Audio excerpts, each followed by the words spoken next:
Hoje nós estamos no RCE e nós estamos estudando essa revista aqui, Vencendo Batalhas no Poder do Espírito Santo. Amém? Um tema perfeito, não é? Para os nossos dias de batalha, porque nós não estamos de férias, né? Nós estamos em guerra. Nós estamos em uma batalha e nessa batalha nós sabemos que a vitória é do Senhor. Mas antes de começarmos aqui, eu quero fazer uma oração com você. Sei que você já orou, né? Nós estávamos adorando ao Senhor através dessa canção. Mas agora eu quero te convidar a orar comigo. Amém? Você pode fechar os seus olhos aí na sua casa. Senhor Deus e Pai, eu oro nesse momento, Pai querido, por cada vida, por cada lar e cada família, Senhor. Sabemos que a Tua mão poderosa que nos guarda, que nos sustenta, e em Ti nós estamos seguros. Nesse momento eu te peço, Senhor, que o Teu Espírito trabalhe em cada coração, para que esse coração seja boa terra, que quando a semente é lançada, produz, Senhor, 30, 60, 100 por um, em nome de Jesus, que a Tua palavra venha nos dar força, alimento, Senhor Jesus, para prosseguirmos e vencermos em nome de Jesus. Amém? Aleluia, Jesus, glória a Deus. E nós vamos então para a lição de número 10. Você que está aí com a sua revista, página 31. E se você não tem a revista, pega a sua Bíblia, porque nós vamos ler Jeremias 17, versículo 9. Amém? Então, para quem tem a revista, é a lição de número 10, página 31. E quem está só com a Bíblia, abre em Jeremias, capítulo 17, versículo 9. Amém? Hoje nós vamos falar de algo muito importante nas nossas vidas. Nós vamos falar sobre o inimigo que gosta de criar problemas. Sabia que nós temos um inimigo que gosta de criar problemas? É verdade. Ele gosta de criar problemas na nossa vida. E uma coisa que ele faz para criar esses problemas, nós vamos descobrir aqui nesse versículo de Jeremias capítulo 17, que diz: enganoso é o coração, mais do que todas as coisas, e desesperadamente corrupto. Quem o conhecerá? Então o nosso inimigo, o seu inimigo, meu inimigo, né? O cão, o diabo, ele quer criar problemas. E ele cria esses problemas através do engano. Ele é enganador. E ele usa algo em nós que combina com ele, porque todo homem, toda pessoa tem em si algo enganador também, que é o coração. Que são as boas intenções, de que muitas vezes as pessoas falam. Sabe, o nosso coração, ele é desesperadamente corrupto, como diz a palavra de Deus. O que é ser corrupto? É fazer as coisas de uma maneira errada, né? Querer fazer o certo de uma maneira errada e corromper o que é certo. E o nosso coração, ele é desesperadamente assim. Ele busca desesperadamente isso. Sabe, nós temos que ter cuidado com o coração aqui representando os nossos sentimentos, porque eles são enganosos. E eu quero te convidar nesses dias, meu irmão, a não sermos guiados pelos sentimentos, a não sermos guiados pelo coração, porque ele é, como nós lemos, desesperadamente corrupto. Sendo assim, o coração tem uma inclinação natural ao orgulho. E se você que está aí se acha uma pessoa muito humilde, se acha muito manso, se acha muito servo, cuidado, porque isso já pode ser uma ponta de orgulho, porque nós precisamos continuamente, todos os dias, examinarmos o nosso coração, entendermos por que nós estamos fazendo as coisas, porque muitas vezes pode ser o inimigo criando um problema através do nosso coração. E ele fez isso na palavra de Deus. Nós vemos com o rei Davi, quando o diabo ele criou um problema para Davi. E eu quero ler isso com vocês, que está no livro de 1 Crônicas, capítulo 21. Primeiro livro de Crônicas 21, a partir do versículo 1, que diz assim: Então Satanás se levantou contra Israel e incitou a Davi a levantar um censo de Israel. Amém? Por que isso foi algo tão ruim? Eu quero te convidar a ler depois todo o capítulo 21 para você entender melhor. A gente vai dar um resumo aqui. O diabo ele queria destruir Israel, ele queria destruir Davi. Então ele incita Davi, ele leva Davi, ele coloca dentro do coração de Davi o desejo de fazer um censo. O que é isso? Contar. Ele leva Davi para contar quantos homens, soldados ele tinha ali na sua disposição para a batalha. E o que tem de mais nisso? Olhando assim, não tem nada de mais. Deus mesmo pediu para fazer isso 2 vezes no livro de Números, né? E, puxa, não tinha nada de mais contar o povo, contar os soldados. Mas nessa situação, quem tinha levantado esse intento foi Satanás. E aqui diz que ele se levantou contra Israel e fez Davi chamar Joabe e ordená-lo para contar o povo. A conta ali daqueles homens, e olha que Joabe deixou 2 tribos ainda. Obrigada. Era a soberba do coração do homem, confiando no seu exército mais do que no Senhor. E era isso que Deus não queria que Davi fizesse, e era por isso que aquilo ia de contra os princípios de Deus para a vida de Davi. Sabe, irmãos, se nós olharmos assim para algumas coisas da nossa vida, nós vamos pensar que mal há em fazer isso. Não há problemas em tomar essa situação, em tomar essa atitude, em defender um partido. Mas nós precisamos tomar cuidado, porque isso muitas vezes pode estar vindo de Satanás contra a sua vida. Para te deixar uma pessoa orgulhosa, para te deixar uma pessoa que confia no seu braço, que confia nos seus recursos, mais do que no Senhor. Sabe, irmãos, é muito fácil o homem ser enganado pelo coração. Porque quando nós temos uma coisinha, a gente já, sabe, cria um altar para si e tira Deus do lugar devido.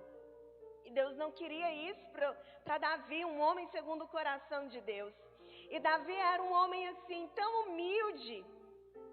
Mas nós vimos que nesse dia, Satanás se levantou contra ele, usando ali aquilo que é desesperadamente corrupto em uma pessoa. Quando o inimigo quiser derrubar você, quando o diabo quiser me derrubar essa nação, ele vai colocar em nosso coração corrupto o orgulho e a soberba, porque foi isso que derrubou ele. E ele sabe que quando nós nos achamos, quando nós nos vemos em um lugar, nos colocamos em uma plataforma, e queremos brilho, queremos aplausos, queremos elogios e queremos reconhecimento.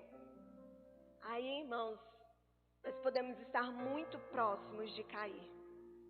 E você que está me assistindo, por favor, não diga que a Bíblia está exagerando quando diz que o nosso coração é desesperadamente corrupto. Porque todos nós queremos reconhecimento. Todos nós gostamos de nos esforçar para algo e alguém finalmente reconhecer isso. Isso é errado? Depende. Se esse reconhecimento te afasta da adoração ao Senhor.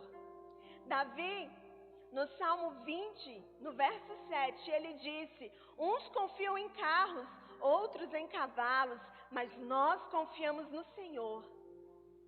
E a própria palavra de Davi caiu por terra no dia que ele levantou esse censo. Sabe, às vezes o que você diz vai cair por terra em uma próxima atitude. Mas vamos para a continuação dessa história. Aí aqui diz, né, que Joabe, ele tentou convencer Davi de não fazer isso, no versículo 3. Então disse Joabe: multiplique o Senhor teu Deus a esse povo 100 vezes mais. Porventura, ó rei meu senhor, não são todos os servos de meu senhor? Por que requerei isso, meu senhor? Por que trazer assim a culpa sobre Israel? Porém, a palavra do rei prevaleceu contra Joabe. A palavra do rei prevaleceu contra Joabe. Sabe o que isso significa? Que o orgulho nos deixa surdos. As pessoas arrogantes, elas se tornam surdas. Elas não conseguem ouvir aqueles que estão ao seu redor falando: não faz isso. Eles não conseguem ouvir os conselhos. Eles acham que é bobeira, que é besteira, que não tem nada. E o arrogante, ele se faz surdo. Se você conhece uma pessoa assim, abertamente orgulhosa, você vai ver que todas as vezes que você tenta dar uma direção para ela diferente, que você tenta aconselhá-la, ela se faz como surda. Entra pelo um ouvido e sai pelo outro. Porque o arrogante, ele já tem a sua razão e ele não escuta ninguém. Davi, nesse momento, ele se tornou arrogante por causa que o diabo colocou no coração dele isso. Sabe, irmãos, é muito fácil, talvez, né, seja muito fácil para o diabo colocar em algo que é desesperadamente corrupto o orgulho. E é por isso que nós precisamos do novo coração, né? Recebi um novo coração do Pai. E esse coração regenerado e cheio do Espírito Santo sempre nos alerta quando nós queremos aparecer. Se você que recebeu um novo coração já viveu isso, você sabe. Às vezes nós estamos ali desejosos por um reconhecimento, mas o Espírito Santo de Deus nos adverte disso. E fala assim: ei, calma, a glória do Senhor, a honra do Senhor. Amém? O arrogante é surdo. As intenções erradas do coração trazem muitos problemas. Como eu disse para vocês, por que Davi quis contar aquele povo? Porque ele queria ver a grandiosidade do seu reino e do seu exército. Aparentemente algo tão inofensivo, um senso. Mas era algo totalmente corrupto diante de Deus. E trouxe para eles uma consequência. A palavra de Deus diz que Davi teve que escolher um castigo. Que o anjo do Senhor, através do profeta Gade, fala para ele: você vai ter que escolher um castigo. E eu quero perguntar para você, não sei se você já leu, mas se você tiver aí, Deus falasse assim para você: escolhe agora. O que você quer que aconteça com você? 3 anos de fome, 3 meses consumido diante dos seus adversários e a espada dos seus inimigos te alcance, ou 3 dias a espada do Senhor, uma peste sobre a terra. Você há de concordar comigo que não era uma decisão fácil, né? 3 anos de fome, 3 meses nas mãos dos seus inimigos, dos homens que queriam destruir e matar Davi, ou 3 dias de peste sobre a terra. Só que o interessante de Davi é que ele caiu em si, né? Mais para frente aqui ele fala e ele reconheceu que ele tinha pecado. Ele reconheceu que ele tinha errado. E ele diz: eu escolho os 3 dias de peste. Eu escolho cair na mão de Deus, porque Deus é misericordioso. Eu não quero ficar na mão dos homens, porque eles são maus. E então esse castigo vem sobre Israel. vem 3 dias de peste. E houve uma grande destruição na terra naqueles dias. Uma peste caiu sobre o povo e morreram 70.000 homens. Olha que interessante, irmãos. Ali foi tocado na ferida do orgulho do rei, porque ele queria esbanjar para todo mundo quantas pessoas, quão grande era o seu reino. E bem ali, no reino, foi tocado e morreram os homens que ele se orgulhava de expor. 70.000 homens morreram naquele dia. Só que como Davi sabia que Deus é misericordioso, né? Davi, ele se prostrou diante de Deus no versículo 13. E ele diz: eu estou em grande angústia. Caia eu, pois, nas mãos do Senhor, porque são muitíssimas as suas misericórdias. Mas nas mãos dos homens não caia eu. E Deus enviou um anjo até Jerusalém e falou para Davi: ergue um altar para mim. Ergue um altar. Ai, gente. E eu quero chamar esse altar, assim como diz aqui na revista, do altar da humilhação. O versículo 18 diz: então o anjo do Senhor disse a Gade que mandasse Davi subir para levantar um altar ao Senhor na eira de Ornã, o Jebuseu. E Davi foi levantar um altar de humilhação. Eu acredito que é isso que falta na vida de muita gente que está enfrentando muito problema hoje. Como eu disse para vocês no começo, nós temos um adversário que quer criar problemas na nossa vida. Ele respira isso, ele quer criar problemas todos os dias. E eu digo a vocês que 99% dos nossos problemas seriam resolvidos no altar da humilhação. Mas muitas vezes nós não queremos ir para o altar da humilhação. Nós vamos pedir a alguém para orar por nós, nós vamos expor para alguém a nossa dor, nós fazemos coisas e coisas. Quanto que o Senhor queria que você levantasse um altar de humilhação. E o que é isso? O que é um altar de humilhação? É quando você se dobra diante de Deus e diante das pessoas que você feriu e pede perdão. E reconhece: eu errei, eu estou errado, eu sou falho. Me perdoa. Ninguém está imune de errar. Ninguém está imune de ter um coração desesperadamente corrupto, iludido, com má intenção. Mas se isso acontecer, irmãos, e quando isso vier a acontecer, o caminho é levantar um altar de humilhação. Quantas vezes você fez isso? Talvez dentro da sua casa, quantas vezes você reuniu a sua família para pedir perdão para as pessoas? Para pedir perdão para os seus filhos, para pedir perdão para o seu marido, para a sua esposa, para os seus pais. E essa atitude de humilhação geraria a cura. Porque foi quando Davi ergueu o altar de humilhação na eira de Ornã que Deus perdoou Davi e enviou cura e cessou a praga. Deus não mandou os 3 dias de praga, porque no primeiro dia Davi ergueu o altar de humilhação, ele pediu perdão e a praga foi contida. Irmãos, e essa mensagem ela é muito pertinente ao que nós estamos vivendo.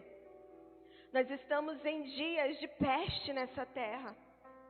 Nós estamos num tempo em que um vírus virou uma peste. E o que é que você está fazendo, igreja? Muitas vezes nós nos colocamos em um altar e dizemos que a culpa é do fulano do mundo, a culpa é do não sei quem do carnaval que humilhou Jesus, a culpa é do não sei quem das portas do fundo que falou isso e aquilo de Jesus e agora veio a peste na terra. Mas aquele que recebeu um novo coração do Senhor, eu e você, nós precisamos levantar um altar de humilhação ao nosso Deus nesses dias e falar: Deus, nós também erramos, nós também como igreja estamos falhos e que o Senhor nos perdoe. Será que você como crente não tem temor ao Senhor mesmo estando na mesma condenação, mesmo estando vivendo a mesma peste? Por que não essa igreja que está sofrendo as sanções? Os bares e boates e shows também. E o que é que nós estamos fazendo? Será que Satanás encheu o nosso coração de orgulho? Para nós não entendermos que nós não estamos de férias. Que nós não estamos dando um tempo da igreja, um tempo dos cultos para descansar. Nós estamos em tempo de construir altares para o Senhor de humilhação. Um tempo de voltar para dentro da nossa casa e ver aonde nós não estávamos pregando, o que nós não estávamos fazendo. Um tempo de olhar para os nossos amigos e vermos quantos amigos nós temos que muitas vezes nós não pregamos para eles. De olhar para a empresa que nós trabalhamos, sem esse olhar de arrogância, dizendo que o patrão tem que te engolir, tem que te pagar, que se não fizer tudo do seu jeito, você vai processar. Ao invés de levantar dentro daquela empresa um altar de humilhação, um lugar onde o Senhor seria aclamado. Sabe, irmãos, eu acredito mesmo que Deus quer de mim e de você esse altar nesses dias. Que Deus quer mesmo que nós nos levantemos com um coração quebrantado. Que nós possamos reconhecer que não é porque um dia nós viemos na frente de uma igreja, aceitamos Jesus e andamos com uma Bíblia na mão, que a tempestade não vai cair na nossa casa. A palavra de Deus diz que a tempestade vem na casa do sensato e do insensato. Que a luta vem na casa do crente e do que não é crente. E a luta não vem para nos derrubar, mas para mostrar aonde estão os nossos alicerces, para mostrar aonde está a nossa fé, em quem nós confiamos. E muitas vezes, muitas pessoas caem, porque o seu alicerce estava nele mesmo, porque o seu alicerce estava na força do seu braço, porque o seu alicerce estava na sua empresa, no seu marido, no seu filho, em qualquer outra coisa. Mas, sabe, todas essas coisas, se nós nos apoiarmos nelas, é como se nós estivéssemos ficando em pé em cima de um palito de dente. Você acha que um palito de dente tem estrutura para te segurar? Por mais leve que você seja, ele vai quebrar. Porque as coisas naturais não suportam. Não suportam, irmãos, a nossa vida. Nós precisamos nos apoiar naquele que é a rocha inabalável. Mas para isso nós precisamos nos humilhar debaixo da poderosa mão do Senhor. Aquele que se humilha será exaltado. Aquele que se humilha, aquele que reconhece os seus erros, aquele que tem coragem de pedir perdão, aquele que faz isso de propósito. O orgulho, ele está na superfície de qualquer pecado. Uma pessoa, antes de fazer qualquer pecado, ele acredita que ele tem o direito de fazer isso. Um homem, antes de trair a mulher antes de trair o homem, seu marido, ele acredita que ele pode, que ele tem motivo, que a culpa é do outro. Uma pessoa, antes de roubar alguém, ela acredita que ela tem o direito de fazer isso, que o outro tem muito, que o outro foi mais privilegiado. E ele precisa daquele dinheiro, ele precisa daquela coisa. Uma pessoa, quando ela mente para outra, ela acredita que ela deve mentir. O orgulho está na superfície dos pecados. E toda pessoa que peca, ela precisa consertar duas coisas na vida dela: o pecado que ela cometeu e o pecado do orgulho.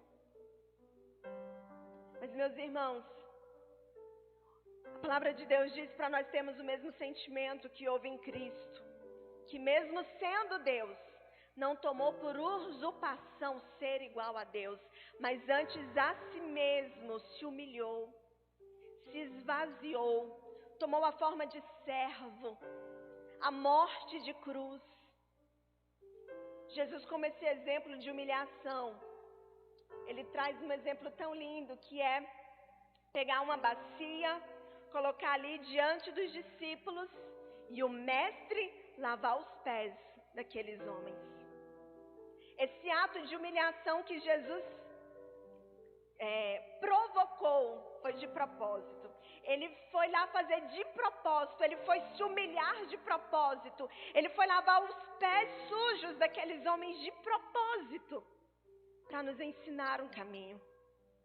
E eu quero te convidar agora a fazer de propósito, a se humilhar de propósito um pouquinho mais, a pedir desculpa de propósito, sabe, a levantar um altar de humilhação de propósito, porque esse é o único caminho que nos tira do orgulho. O único caminho que quebra a arrogância do nosso coração é a humildade. E a humildade não é se fazer de vítima. Isso é orgulho disfarçado. A humildade é reconhecer, tomar para si o erro. É reconhecer que você pode melhorar, reconhecer que você pode mudar. Davi aqui, ele reconheceu que não devia ter feito aquele censo, que ele pecou contra Deus, que a intenção do coração dele era amar naquele dia. Isso é humildade. É você reconhecer, não tentar maquiar. Sabe, não tenta maquiar o orgulho, que ele fica esquisito. Tira a máscara de vítima da sua história e constrói um altar de humilhação. Nesses dias, vamos tirar, irmãos, nós estamos em dias de peste, como caiu lá em Jerusalém. Vamos tirar, sabe, essa roupa de coitadinhos de nós da igreja.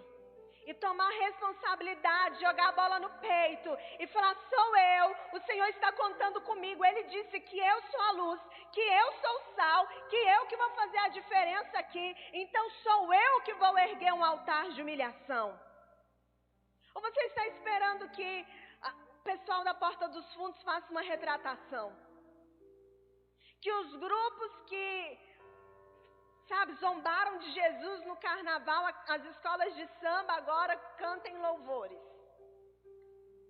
Você está esperando que eles ergam um altar de humilhação? Esse altar vai ser levantado por nós, pela igreja, por aqueles que têm um coração segundo o coração de Deus, por aqueles que de propósito vão vencer o orgulho. Nós vamos vencer o orgulho. E se você olhar para você e falar assim, puxa, mas eu não acho que eu sou orgulhoso, então jejua amanhã. Porque a Bíblia diz que o nosso coração é desesperadamente corrupto. E nós precisamos toda hora lutar contra isso. Toda hora. Principalmente se você é muito bom em algo que você faz. Jejua. Levanta um altar de humilhação. Porque bom é Deus. Digno de toda honra e toda glória é o Senhor. Amém? Irmãos, é no altar da humilhação e da renúncia que Satanás é vencido. É lá. Talvez você está falando, mas por que eu já fiz uma campanha de 7 dias no monte? Por que eu já fiz isso e o problema ainda não resolveu? Deve ser porque esse problema só vai ser resolvido quando o orgulho for quebrado. E nós precisamos quebrar o orgulho. Amém? Aleluia. A cilada do orgulho só pode ser vencida com humilhação e renúncia. Na carta de 1 Pedro, capítulo 5, no verso 6, diz: humilhai-vos sob a poderosa mão de Deus, para que Ele vos exalte no tempo certo. Você pode falar isso comigo? Agora tomando para a primeira pessoa. Eu vou me humilhar debaixo da poderosa mão de Deus, para que no seu tempo, no tempo certo, Ele me exalte. Ser exaltado por Deus, irmãos. A gente nem merece isso, mas Ele diz que vai fazer se você se humilhar. Se nós nos humilharmos diante do altar do Senhor, Ele vai nos exaltar. Ele vai trazer, irmãos, à existência as bênçãos e os milagres. Ele vai fazer acontecer em nós. Então, mais uma vez eu te peço, faz isso de propósito. Levanta o altar da humilhação na sua casa, na sua vida, no seu casamento. Chame as pessoas, sabe, se humilha. Peça perdão. E nesses dias, que nós venhamos nos humilhar diante do Senhor. E falar para Ele, Senhor, cura a nossa terra. Jesus, nós estamos com saudade de cultuar. Nos perdoa pelos cultos que nós fizemos, que o Senhor não se agradou deles. Nos perdoa pelas reuniões que nós fizemos e o Senhor não estava sendo adorado ali. Nos perdoa se nós fizemos parte daquele povo que te honrou com lábios, mas o coração estava longe. Porque muitas vezes nós chegamos aqui quando nós podíamos estar todos juntos.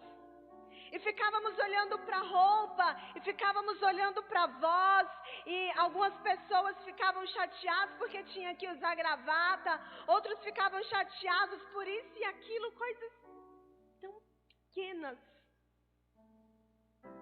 que nos afastavam da presença do Senhor. E nós precisamos pedir perdão. Amém? Então, meus irmãos, quando nós fizermos isso, o nome do Senhor será glorificado. Quando o povo de Deus for mais humilde, quando o povo de Deus for mais humilde, Senhor, faz isso em nós. Porque, irmãos, nós somos muitas vezes conhecidos como pessoas que discriminam os outros. E, de fato, alguns realmente o fazem. Algumas pessoas não gostam de estar no meio de crente, porque alguns crentes, não os da Casa da Bênção, de outros lugares, né?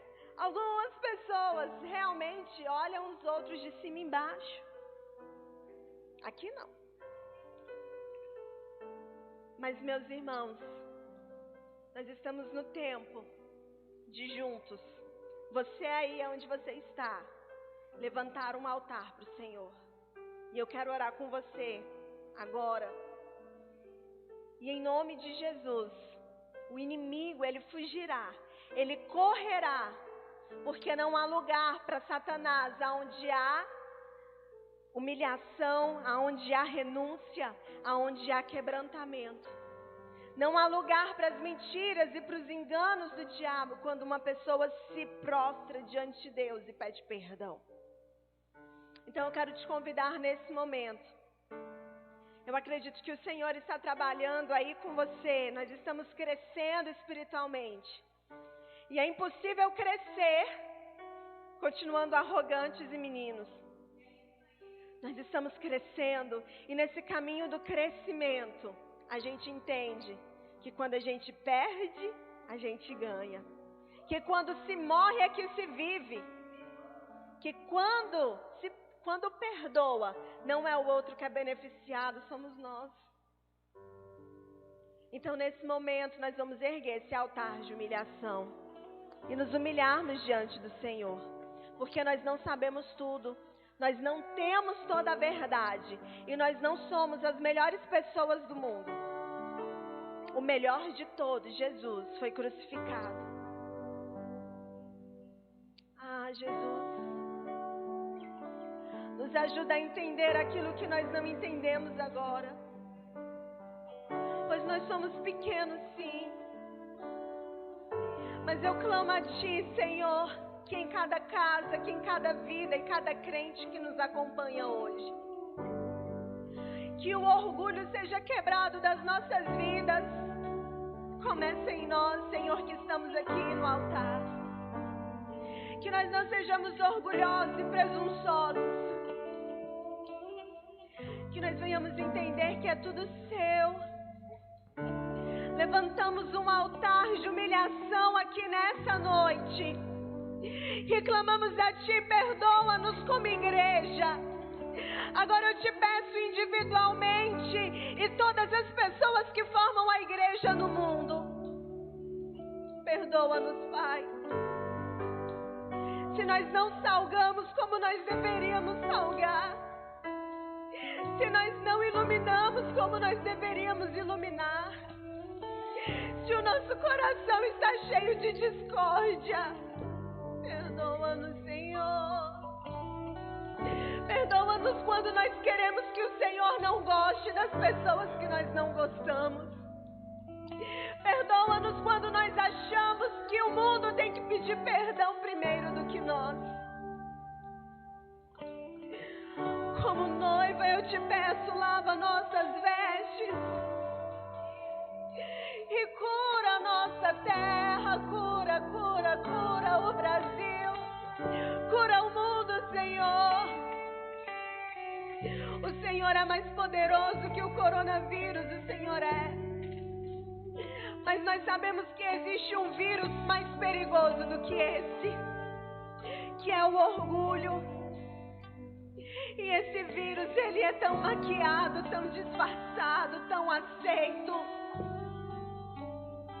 Nós não estamos aqui, Senhor Jesus, para aparecer, mas que o Senhor apareça, que o Seu nome cresça nessa terra, através da igreja Casa da Bênção, que o Seu nome cresça, através das nossas vidas, que o Seu nome cresça, que a salvação floresça nessa terra, que a paz do Senhor entre nos lares agora, que os problemas gerados pelo orgulho, meu Deus, em nome de Jesus, quebra agora esse orgulho. A peste veio como consequência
Antes de encerrar, eu quero te dar um medidor de orgulho para o seu coração. Quando que você está se tornando orgulhoso? Se você começou a dizer assim, puxa, sou eu que sempre tenho que pedir perdão. Aí eu tô cansado, sou eu sempre que tenho que ir atrás. Aí eu tô cansado de fazer o que é certo toda vez. Só eu. Isso é um sinal de que o acusador está colocando coisas no seu coração. Porque aquele que é orgulhoso, ele sempre se acha bom. Mas os humildes, eles sempre veem que eles precisam melhorar. Então, irmão, minha irmã, se você está aí pensando, puxa, só chama a minha atenção nessa casa, nessa igreja. Só eu que oferto aqui, só eu que faço isso, aquilo. Ai, irmão, mata essa erva daninha do orgulho e constrói o altar da humilhação na sua vida. Vai lá e faz de novo. Vai lá e pede perdão de novo. Vai lá e faz o bem de novo. Porque se você não cansar de fazer o bem, no tempo certo, você vai colher. Enquanto nós temos vida nessa terra, a lei da semeadura é válida. Então vai lá e se humilhe mais uma vez, até que o Senhor faça com que a peste acabe e o nome dele seja exaltado. Aleluia. Você pode levantar as suas mãos e aplaudir o único que merece aplauso.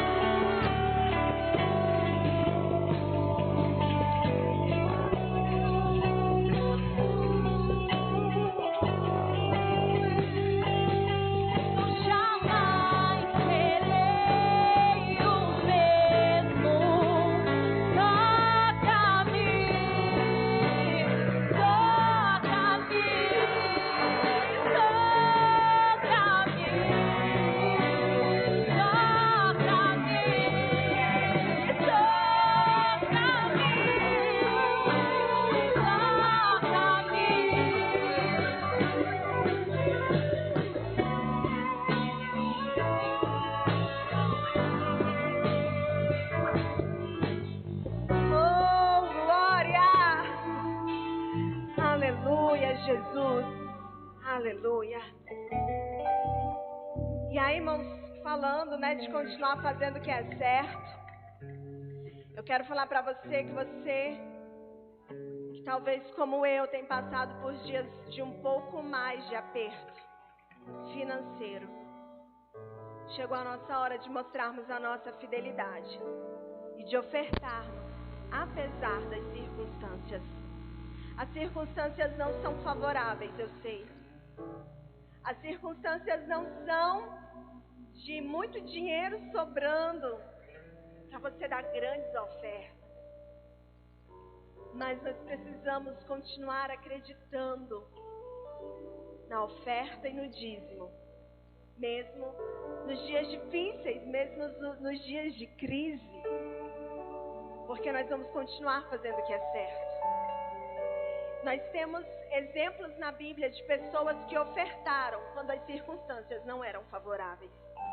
Talvez você pense, pastora, mas nós nem estamos indo à igreja, os custos devem ter diminuído. Sabe, mas se você não vem aqui, não significa que a igreja parou. Nós estamos aqui. E nós precisamos e contamos ainda com a sua oferta e o seu dízimo. E sabe qual é o maior beneficiado quando nós fazemos algo certo? Quem é o maior beneficiado quando eu oferto? Fala comigo, eu mesmo. Porque, irmãos, a lei da semeadura se volta para aquele que fez. Nós encontramos na palavra de Deus pessoas que acreditaram no sacrifício, na oferta, no dízimo, mesmo quando tudo dizia que não. primeiro exemplo que eu quero dar a vocês é Abraão. Não é à toa que é conhecido como o pai da fé.